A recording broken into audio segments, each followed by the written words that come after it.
لو بتدور على كاميرا تبدأ بيها في مجال التصوير او اليوتيوب او صناعة المحتوى ومش عايز تدفع كتير، فالفيديو ده ليك. اعمل لايك وسبسكرايب ويلا بينا. النهارده هتكلم عن الكاميرا الكانون ال 650 دي، واحدة من اكتر الكاميرات اللي اثبتت نفسها في فئة المبتدئين. تعال نتكلم عن تفاصيل الكاميرا احنا بنتكلم عليها في 2025، فدي حاجة تشفع لها.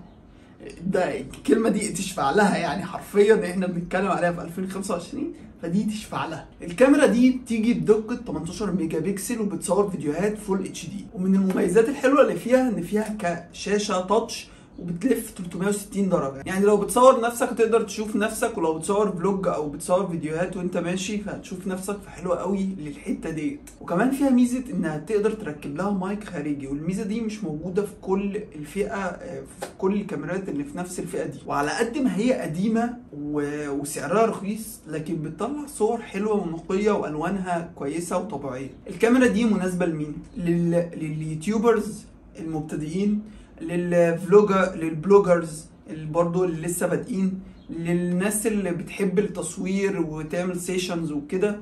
فالكاميرا ديت مع لينس 50 ملي فتطلع صور معاك اشخاص محترمه قوي. والكاميرا دي بقى مين ما يشتريهاش؟ الناس اللي عايزه تطلع فيديوهات 4K مثلا، الناس اللي عايزه تطلع فيديوهات سلو موشن بطريقه احترافيه. الكاميرا دي الفريم ريت بتاعها مش عالي قوي، يعني 60 فريم اعلى حاجه، وبحس ان لما اجي اشتغل عليها سلو موشن مش افضل حاجه. والناس اللي عايزه اوتو فوكس سريع جدا في الفيديوهات فالكاميرا دي برضو مش مناسبه ليهم. والناس اللي بتدور على كاميرا خفيفه وحجمها صغير فما انصحهاش برضو تشتري الكانون 650. في النهايه كده وباختصار، لو بتدور على كاميرا تبدا بيها في مجال اليوتيوب او صناعه المحتوى او التصوير الفوتوغرافر، وحاجه سعرها ما بين ال 6000 جنيه 7000 جنيه، فانصحك تشتري الكانون 650 دي. واتمنى انك تقول لي ايه اكتر حاجه كنت بتدور عليها في مجال الكاميرات او مجال التصوير. اتمنى ان يكون الفيديو ده فادك، ولو عندك اي استفسار او اي سؤال يا ريت تقول لي في كومنت تحت،